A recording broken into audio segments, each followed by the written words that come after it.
नमस्ते। फैसला आप पर आप सबका एक बार फिर से स्वागत है। उम्मीद है आप सब अच्छे होंगे। आप सब ने द केरला स्टोरी की एक्ट्रेस अदा शर्मा का नाम तो सुना ही होगा। वो ना सिर्फ अपने लुक्स और अपनी एक्टिंग के लिए जानी जाती हैं, बल्कि वो अपनी पर्सनल लाइफ को लेकर भी अक्सर सुर्खियों में दिखाई देती हैं। आपने उनकी कई बार ऐसी वीडियोस देखी होंगी जिसमें वो पक्षियों और डिफरेंट काइंड के जानवरों की आवाज़ निकालती हुई दिखाई देती हैं।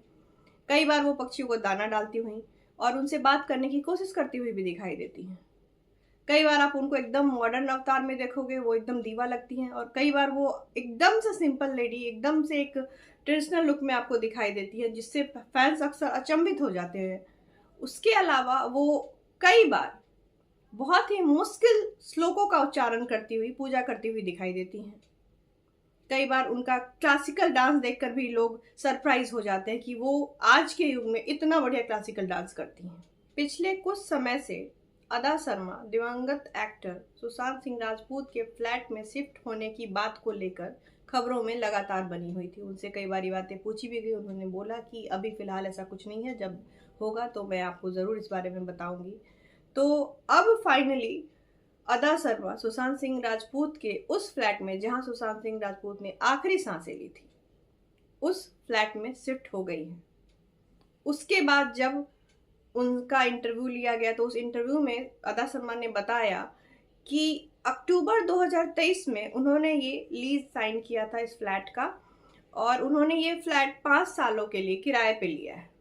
हालांकि उनके बहुत सारे जानने वालों ने उनसे बांद्रा के इस जगह पे फ्लैट लेने के लिए मना किया, उन्हें रोकने की बहुत कोशिश की, पर अदा शर्मा का ये कहना है कि उन्होंने अपने दिल की शुरू से सुनी है, और इस बार भी उन्होंने अपने दिल की ही सुनी। उनकी आत्मा ने जो उनको कहा उन्होंने वही किया। उन्होंने वो फ्लैट किराए पे लिया, और उस फ्लैट को किराए पे लेने की बात को लेकर, उस फ्लैट में रहने की बात को लेकर अदा शर्मा के मन में एक बार भी डाउट नहीं आया।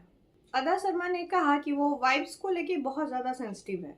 वो शुरू से जैसी जगहों पे रही है, वहाँ पे बहुत सारे पेड़ पौधे और तरह तरह के पक्षी हैं, और वो उनके बीच समय बिताती है, उन्हें दाना डालती है, उनको पानी पिलाती है, उनसे बात करने की कोशिश करती है, और उनको ये अच्छा लगता है।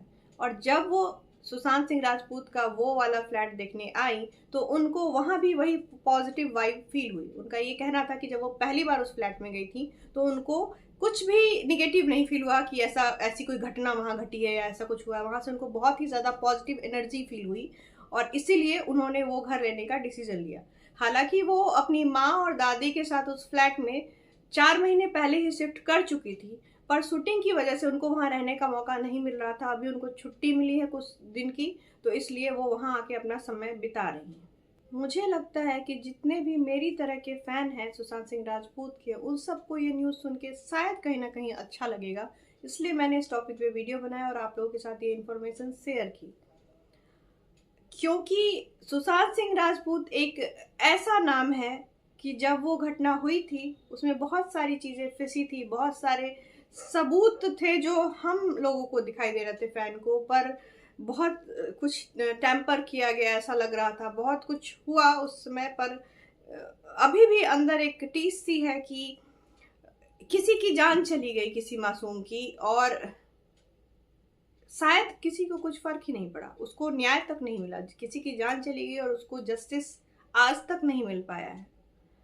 तो उसके बाद कई मुद्दे आते चले गए, और जैसा कि मैंने पहले अपने कई वीडियोस में बताया कि हमारी मेमोरीज बहुत हल्की होती हैं, वो फेड कर जाती हैं। तो उस टॉपिक से को बहुत हद तक लोग अब धीरे धीरे उस पर परत चढ़ती गई है और लोग भूलते जा रहे हैं।